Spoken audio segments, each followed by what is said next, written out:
अस्सलाम वालेकुम dear students. आज जो हमारा टॉपिक है that is second law of thermodynamics. हमने अभी तक का थर्मोडायनेमिक्स का आधे से ज़्यादा पोर्शन जो है ख़त्म किया। ये हमारा लास्ट टॉपिक रहेगा आपके सिलेबस का, that is second law of thermodynamics. इससे पहले अगर मैं आपको रिकॉल करा दूं तो हमने थर्मोडायनेमिक्स का इंट्रोडक्शन देखा था, उसमें हमने बेसिक टर्मिनोलॉजी देखी थी। उसके बाद हमने थर्मोडायनेमिक प्रोसेसेस देखे थे, उसके साथ छोटी छोटी कुछ चीज़ें थी। फिर हमने जीरथ लॉ को भी एनालाइज किया हमने, first law of thermodynamics and thermodynamical processes, वो हमने सभी चीज़ें पढ़ ली। अब जो हमारा मेन टॉपिक है जिसपे कि आपकी एकेडमिक्स में क्वेश्चंस पूछे जाते हैं, that is second law of thermodynamics. मैं फिर से बता रहा हूँ, जो आपका फर्स्ट लॉ ऑफ थर्मोडायनेमिक्स है वो केमिस्ट्री में ज़्यादातर पूछा जाता है, और second law of thermodynamics physics में पूछा जाता है। और सेकंड लॉ ऑफ थर्मोडायनेमिक्स को हम दो चीज़ों में डिवाइड कर सकते हैं, जो कि मैं विद टाइम आपको बता देता हूँ कि आपको केमिस्ट्री में कौन सी चीज़ पढ़नी है और हमने फिजिक्स में कौन सी चीज़ पढ़नी है। तो सबसे पहले सेकंड लॉ ऑफ थर्मोडायनेमिक्स की ज़रूरत क्या पड़ी। आप सभी जानते हो कि हमने फर्स्ट लॉ ऑफ थर्मोडायनेमिक्स पढ़ा, और फर्स्ट लॉ ऑफ थर्मोडायनेमिक्स की हमने कुछ लिमिटेशंस देखी। फर्स्ट लॉ की लिमिटेशंस थी। फर्स्ट लॉ अगर मैं थोड़ा सा रिकॉल करा दूं, वहां पे भी हमने कहा था कि फर्स्ट लॉ ऑफ थर्मोडायनेमिक्स की जो लिमिटेशंस थी उनको ओवरकम करने के लिए हमारे पास जो है सेकंड लॉ ऑफ थर्मोडायनेमिक्स आएगा। और सेकंड लॉ ऑफ थर्मोडायनेमिक्स की खास बात यह है कि ये लॉ ऑफ नेचर जिसको हम कहेंगे, मैं ऐसा बता सकता हूं कि नेचर में एक रिस्ट्रिक्शन इम्पोज है, प्रोसेसेस के ऊपर एक रिस्ट्रिक्शन जो है नेचर की है, उसी को हम बताते हैं सेकंड लॉ ऑफ थर्मोडायनेमिक्स। ये आपको पता चल जाएगा जो ही हम सेकंड लॉ ऑफ थर्मोडायनेमिक्स आगे आगे पढ़ते जाएंगे, तो आपको पता चलेगा कि मैं क्या बता रहा हूं कि रिस्ट्रिक्शन इम्पोज है, that is the second law of thermodynamics. तो रिकॉल करते हैं limitations of first law of thermodynamics. सबसे पहले जो है thermodynamics, first law of thermodynamics है क्या, that is simply the law of conservation of energy. ये चीज है क्या, this is law of conservation of energy. यही पढ़ा था हमने, मैंने कहा था रीस्टेटमेंट जो है थर्मोडायनेमिक्स में ऑफ एनर्जी। ठीक है, मींस एनर्जी जो है वो ना ही क्रिएट होनी चाहिए ना ही डिस्ट्रॉय होनी चाहिए, बट ट्रांसफॉर्म हो सकती है वन फॉर्म टू अनदर। यही है हमारे पास law of conservation of energy. और हमने देखा था कि जो हीट सप्लाइड जो हमारे पास आएगी डेल्टा क्यू, वो हमारे पास होता है change in internal energy plus work done. कुछ ऐसा था, ठीक है, इसको हमने देखा है, लेकिन हमें लिमिटेशंस की ओर जाना है। तो सबसे पहले लिमिटेशंस, अगर आपको याद होगा हमने कहा था लिमिटेशंस की बात करूंगा, इसको मैं रब कर देता हूं या मैं ऐसे कर देता हूं, ये जो हमारे पास लिमिटेशंस हैं इसको मैं अलग ही लिख देता हूं। लिमिटेशंस यहां पे क्या थी, limitations first law of thermodynamics की, हमने कहा था कि ये डायरेक्शन ऑफ हीट फ्लो नहीं देता है, डायरेक्शन ऑफ हीट फ्लो नहीं देगा। ऐसा ही है ना, जो हमने पढ़ा हुआ था कि first law of thermodynamics does not indicates the direction of heat flow. Direction of heat flow is not given by first law. तो डायरेक्शन ऑफ हीट फ्लो कौन दे देगा, वो हमें सेकंड लॉ दे देगा। इसका क्या मतलब है, इसका यह मतलब है कि हमने देखा हुआ है, हमने पढ़ा हुआ है, जब हमने बेसिक पढ़ा हुआ था थर्मोडायनेमिक्स का, तो हमने आपको कहा था कि हीट जो है वो फ्लो करेगी from hot body to cold body. ये बेसिक लॉ है नेचर का। आप नेचर को एनालाइज कर लो, आप हमेशा ये पाओगे कि हीट जो है वो फ्लो होगी from hot body to cold body, means higher temperature वाली बॉडी से लोअर टेम्परेचर। लेकिन अगर हम चेक कर लें फर्स्ट लॉ ऑफ थर्मोडायनेमिक्स, भाई कोई प्रॉब्लम हो सकती है क्या अगर कोल्ड से हॉट चला जाए? तो फर्स्ट लॉ ऑफ थर्मोडायनेमिक्स को कोई प्रॉब्लम नहीं होगी, बस कहेगा एनर्जी जितनी जो है ये लॉस करेगा उतनी ये गेन करना चाहिए, ओके नो प्रॉब्लम। लेकिन हम जानते हैं कि नेचर में ऐसा कोई भी प्रोसेस नहीं है, हमारे पास ऐसा होता ही नहीं है नेचर में कि कोल्ड बॉडी से हॉट बॉडी की ओर आ जाए। इसका क्या मतलब हुआ, ये नहीं पॉसिबल है। जो मैं इसको ब्लू वाले को ऐसा कर देता हूं, नेचर में ये पॉसिबल नहीं है। इसलिए मैंने कहा था नेचर का एक लॉ है, मींस नेचर जो है one of the restriction of nature on processes, that is our second law of thermodynamics. ऐसा नहीं होगा। अब हमें रीजन देना है तो हम कहेंगे सेकंड लॉ ऑफ थर्मोडायनेमिक्स हमें बताएगा, वो हम देखेंगे आगे जाके। इधर पे एक टर्म आ जाती है जो कि इसी डायरेक्शन ऑफ हीट फ्लो को ही मैं दूसरे तरीके से बता सकता हूं। मींस अब मैं हीट की बात नहीं करूंगा, मैं अब ओवरऑल प्रोसेसेस की बात करूंगा। तो मैं बताऊंगा फिजिबिलिटी ऑफ अ प्रोसेस, या फिर जो केमिस्ट्री में आप स्पॉन्टेनिटी की बात करते हो तो हम बता सकते हैं स्पॉन्टेनिटी। जो हमारे पास स्पॉन्टेनिटी ऑफ अ प्रोसेस रहेगी, स्पॉन्टेनिटी ओब्लिक करके लिख सकता हूं फिजिबिलिटी ऑफ प्रोसेस। प्रोसेसेस की स्पॉन्टेनिटी यार फिजिबिलिटी मींस प्रोसेस होगा या नहीं होगा, ये हमें फर्स्ट लॉ ऑफ थर्मोडायनेमिक्स नहीं बताएगा।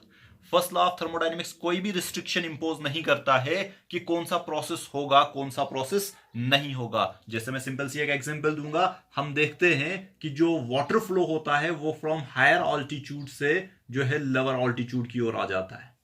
वाटर जो है हमेशा हायर ऑल्टीट्यूड से लोअर, आप देखते हो पानी मूव कर रहा होता है और वो हमेशा हायर ऑल्टीट्यूड से लोअर ऑल्टीट्यूड आ जाएगा। जैसे सिंपल सी बात है, आपके घरों में जो आप टैंकी फिट करते हो पानी के लिए, सप्लाई जो आपके पास आ जाती है, क्या वो आप छत के ऊपर रखते हो या फिर नीचे रखते हो और ऊपर पानी चला जाता है? सिंपल है ना, नेचर, लॉ ऑफ नेचर है हमारे पास, नेचुरल फिनोमिनन है हमारे पास जो खुद से हो रहा होता है।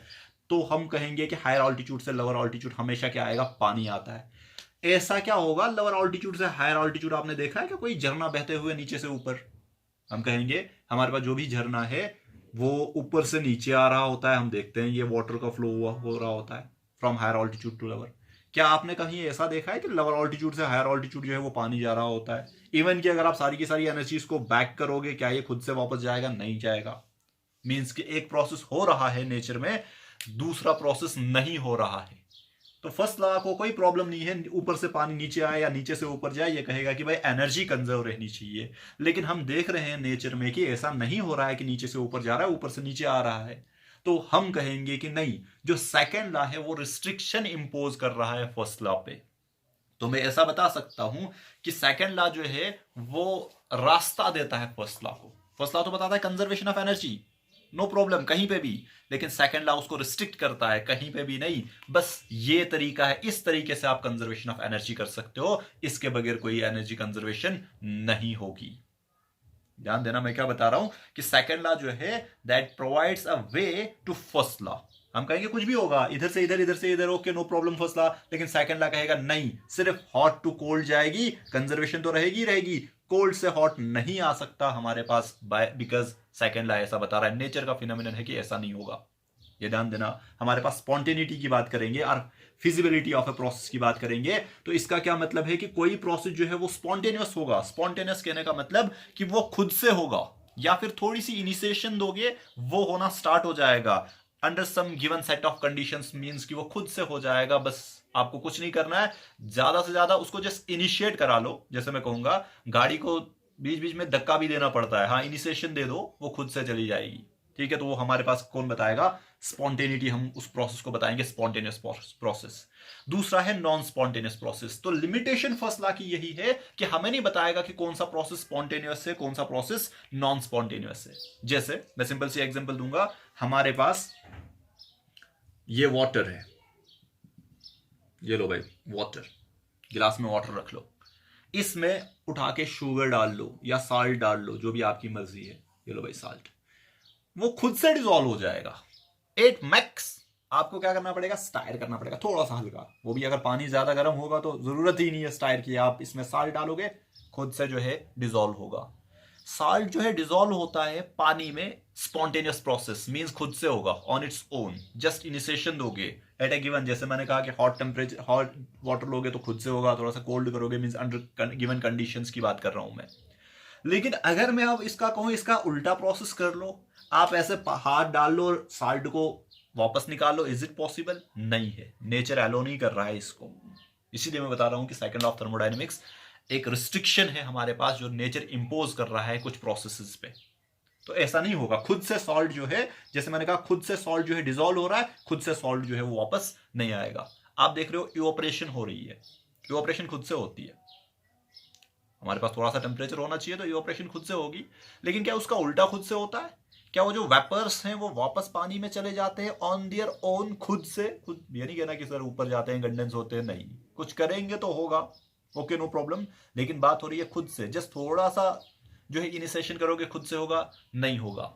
मींस कि हमारे पास, हम इस की जो है बात करेंगे ज्यादा स्पॉन्टेनिटी की, कि limitation of first law of thermodynamics है कि हमें नहीं बताएगा whether the process is spontaneous और नॉन स्पॉन्टेनियस। वो जो चीज है स्पॉन्टेनिटी एंड नॉन स्पॉन्टेनियस, कौन सा प्रोसेस स्पॉन्टेनियस होगा, कौन सा प्रोसेस जो है नॉन स्पॉन्टेनियस होगा, वो हमें बताएगा एक law, that is what we called second law of thermodynamics. Hope कि आपको क्लियर हुआ होगा। हमारे पास थोड़ा बहुत अब मींस की दो प्रोसेसेस यहां पे आए जिनके बारे में हम डिस्कस करेंगे, स्पॉन्टेनियस क्या होता है और नॉन स्पॉन्टेनियस क्या होता है। ऑल्दो कि ये जो डिस्कशन है कि ये चीजें हैं क्या, ये केमिस्ट्री की डिस्कशन है। हमें यहाँ पे सेकंड लॉ ऑफ थर्मोडायनेमिक्स को दो चीजों को लेके एनालाइज करना है। हमें दो स्टेटमेंट्स देने हैं सेकंड लॉ ऑफ थर्मोडायनेमिक्स के, Kelvin Planck statement and Clausius statement, और वो हमारे पास डिस्कस करेंगे, या फिर मैं कहूंगा कि वो स्टेटमेंट्स हम लाएंगे दो इंस्ट्रूमेंट्स को लेके। एक तो हीट इंजन हमें एनालाइज करना है और दूसरा हमने हीट पंप को एनालाइज करना है। वो क्या चीजें हैं, लेकिन पहले मैं इस चीज को थोड़ा क्लियर कर दूं कि रिस्ट्रिक्शन इंपोज कर रहा है, हम कैसे कहेंगे कौन सा प्रोसेस स्पॉन्टेनियस होगा कौन सा नहीं होगा, वो आपके केमिस्ट्री का टॉपिक है। लेकिन मैं ये थोड़ा सा बता देता हूं जस्ट ओवरव्यू, ताकि केमिस्ट्री में ये चीज समझने में आपको कोई डिफिकल्टी ना हो। ये मैंने आपके सामने जो है डेफिनेशंस रख दी, जो कि केमिस्ट्री वाला हमारे पास पोर्शन आ जाएगा, spontaneous process and non spontaneous process. क्योंकि अभी आपने केमिस्ट्री में भी नहीं पढ़ा होगा, तो इसलिए मैं ये बता रहा हूँ आपको कि लिमिटेशन जो है हमारे पास फर्स्ट लॉ ऑफ थर्मोडायनेमिक्स की, वो हमें नहीं बताएगा whether the process is spontaneous और नॉन स्पॉन्टेनियस, फर्स्ट लॉ। लेकिन सेकंड लॉ हमें बताएगा कि कौन सा प्रोसेस जो है स्पॉन्टेनियस है एंड कौन सा प्रोसेस जो है नॉन स्पॉन्टेनियस है हमारे पास। और हमने क्या कहा, any process which has the tendency to occur on its own by proper initiation under given condition, that process is what we call spontaneous. जो कि मैंने आपको अभी कहा कि हीट फ्लो करेगी from higher body to lower, from hotter body to cold body, from higher temperature to lower temperature, that is a spontaneous process. Evaporation of water spontaneous process है। Water flows from higher altitude to lower altitude, that is a spontaneous process. Reverse direction में ये नहीं होगा। तो ध्यान से देखना, एक और चीज यहां पे बता देता हूं, जो भी हमारे पास नेचुरल प्रोसेसेस जो हो रहे होते हैं, they are spontaneous and are irreversible. वो खुद से हो रहे होते हैं ऑन देयर ओन, और वो इरिवर्सिबल है, मींस उनको आप बैकवर्ड डायरेक्शन में मूव नहीं करा सकते हो। जैसे मैंने कहा, किसी भी स्ट्रीम को देखो, किसी भी रिवर को देखो, वो हायर ऑल्टीट्यूड से लोअर ऑल्टीट्यूड की ओर मूव करेगा। कभी भी आप नहीं देखोगे नेचर में कि जो आपका वाटर है वो फ्लो कर रहा है from lower altitude to higher altitude. तो इस चीज को ध्यान देना। And what about non spontaneous process?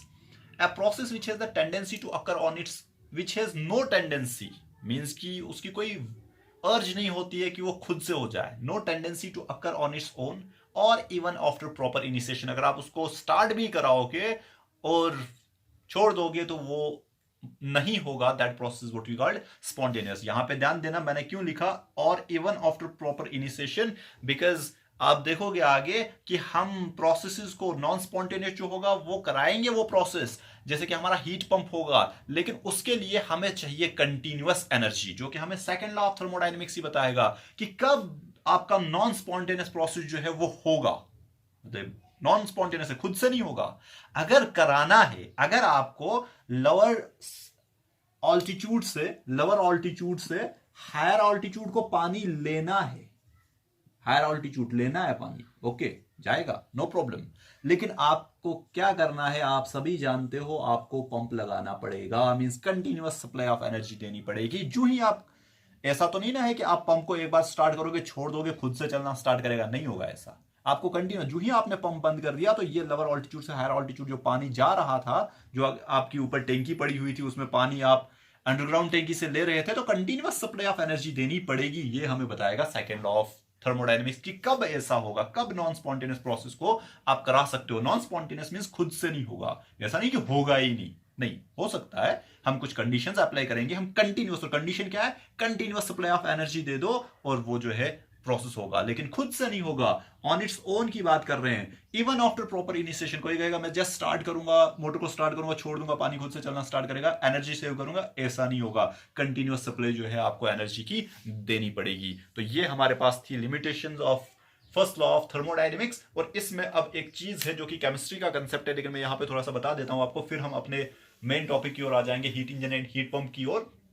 कि ऐसा क्यों होता है, हम किस प्रोसेस को कहेंगे स्पॉन्टेनियस प्रोसेस और किस प्रोसेस को कहेंगे नॉन स्पॉन्टेनियस प्रोसेस, वो हमें बताएगा second law of thermodynamics. Mean जो भी नेचर में हो रहा है, प्रोसेस खुद से हो रहा है तो स्पॉन्टेनियस कर दो, लेकिन उसके लिए हमारे पास कुछ कंडीशंस हैं जो कि केमिस्ट्री का टॉपिक है। मैं थोड़ा सा बता देता हूं जस्ट आपको ओवरव्यू, ताकि वहां पे आपको समझने में कोई प्रॉब्लम ना हो।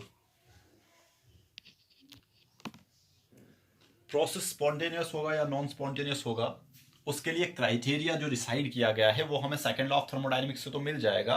जो क्राइटेरिया डिसाइड किया गया है, जो कि आपको तीनों चीजें केमिस्ट्री में पढ़नी है, मैं फिर से बता रहा हूं, यहां पे हमें कुछ और चीज पढ़नी है, जस्ट आपको ओवरव्यू दे रहा हूं कि ये जो हमें बताएगा सेकंड लॉ ऑफ थर्मोडायनेमिक्स, हमें बताएगा कि प्रोसेस स्पॉन्टेनियस होगा या फिर नॉन स्पॉन्टेनियस होगा। ऐसा क्यों, नेचर में ऐसा क्यों हो रहा है, that is what we called criteria to decide spontaneity. किसको हम कहेंगे स्पॉन्टेनियस होगा, किसको हम कहेंगे नॉन स्पॉन्टेनियस प्रोसेस से। तो उसके लिए हमें ये जो चीज है, कौन स्पॉन्टेनियस है कौन नॉन स्पॉन्टेनियस है, ये हमें बताएगा second law of thermodynamics. Restriction है नेचर की सेकंड लॉ, और सेकंड लॉ में हमारे पास ये तीन चीजें जो कि आप केमिस्ट्री में देखोगे। Number one enthalpy,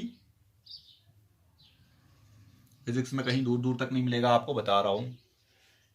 second is our entropy, और फिर ये दोनों मिल के जो है हमारे पास केमिस्ट्री का कंसेप्ट बनेगा गिब्स फ्री एनर्जी।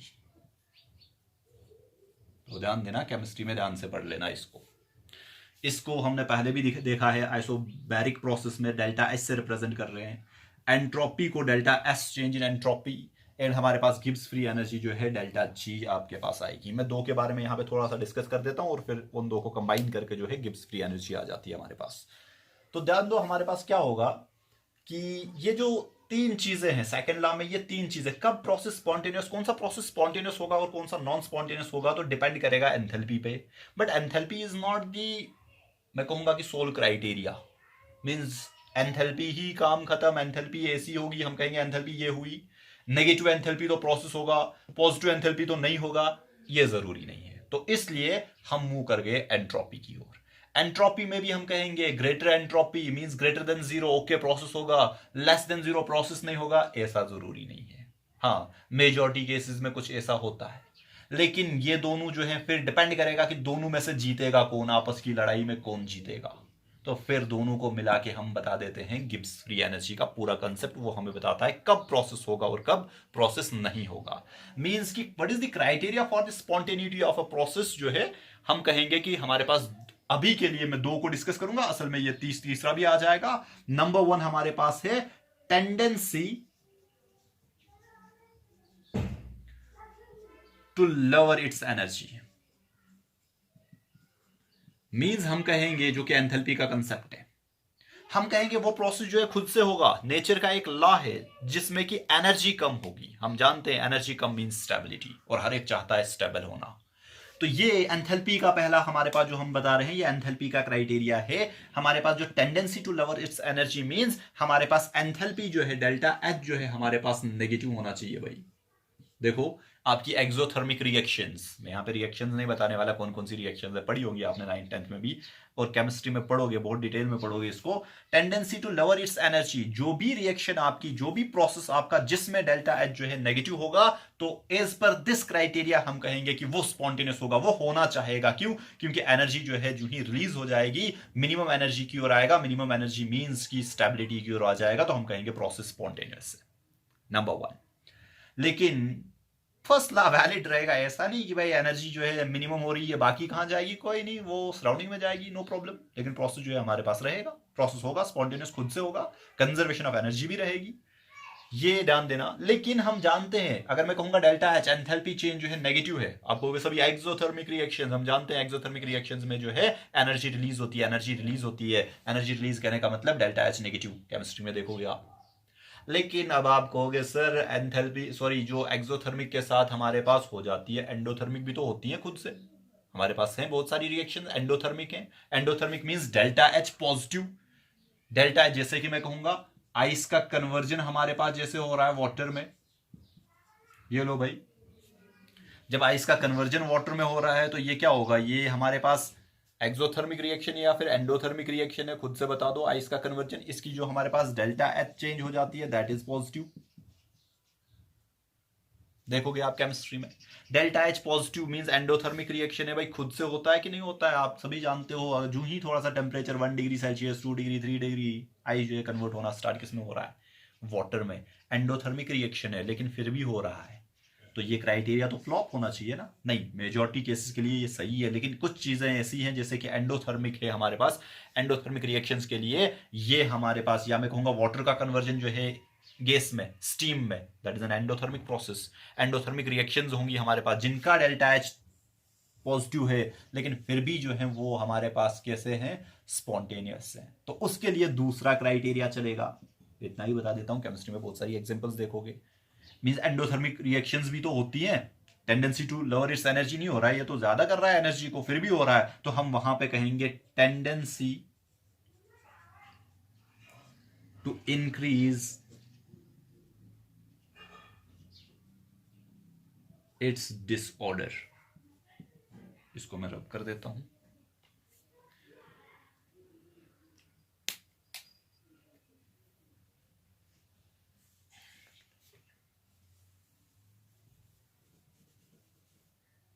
ये तो ठीक था। टेंडेंसी टू इंक्रीज डिसऑर्डर लिख लो, या फिर tendency to acquire maximum randomness, that is disorder, जिसको हमने कहा था। भाई यहां पे लिख देता हूं, इंक्रीज डिसऑर्डर। ठीक है, ये सेकंड क्राइटेरिया आया क्योंकि फर्स्ट जो है वो सारा का सारा सभी प्रोसेस को नहीं समझा रहा था, तो हम सेकंड की ओर मूव कर गए, tendency to acquire maximum randomness और इंक्रीज डिसऑर्डर, जिसको हम बताते हैं मींस कि ऑब्जेक्ट्स जो है वो चाहते हैं फ्रॉम लोअर, या ऐसा लिख देता हूं, from organised to unorganised,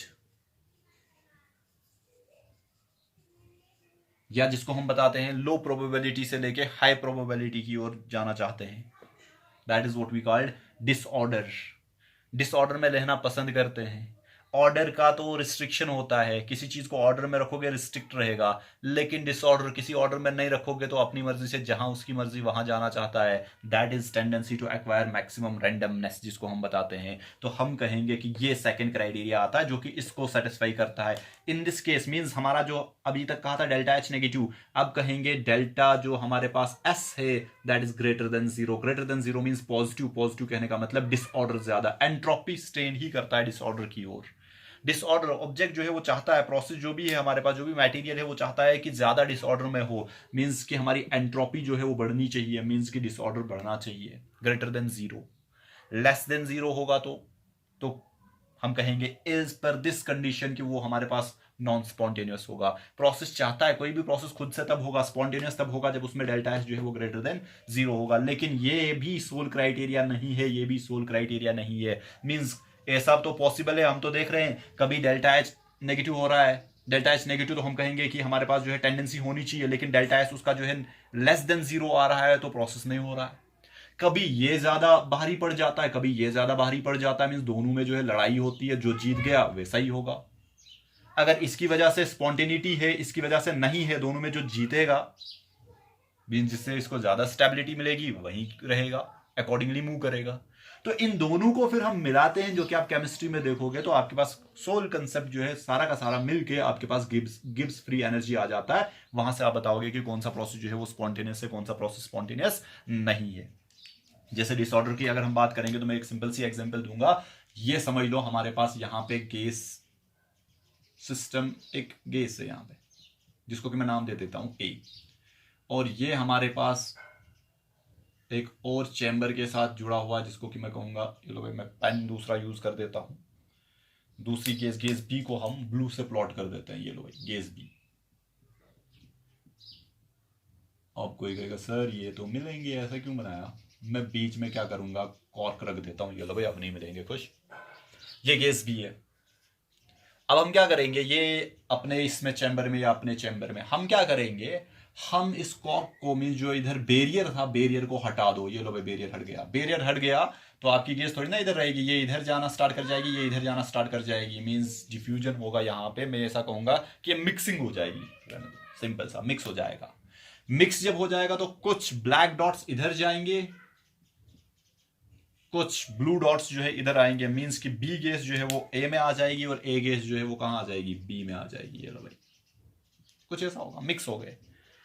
spontaneous process खुद से होगा, वाई? बिकॉज इसमें क्या हो रहा है, इसमें ये टेंडेंसी आ रही है, डिसऑर्डर बढ़ रहा है, ज्यादा जगह इधर इधर जिधर इनकी मर्जी उधर जा रहे हैं, डिसऑर्डर है ज्यादा, means delta is greater than 0 है। ओके, होगा स्पॉन्टेनियस से।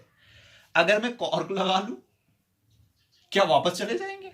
नहीं होगा, नॉन स्पॉन्टेनियस है। पता चल रहा है? तो ये हमारे पास जो हमने कहा कि tendency to lower its energy, okay, delta H negative होना चाहिए, फिर कहेंगे स्पॉन्टेनियस है, डेल्टा एच पॉजिटिव हुआ कहेंगे नॉन स्पॉन्टेनियस है।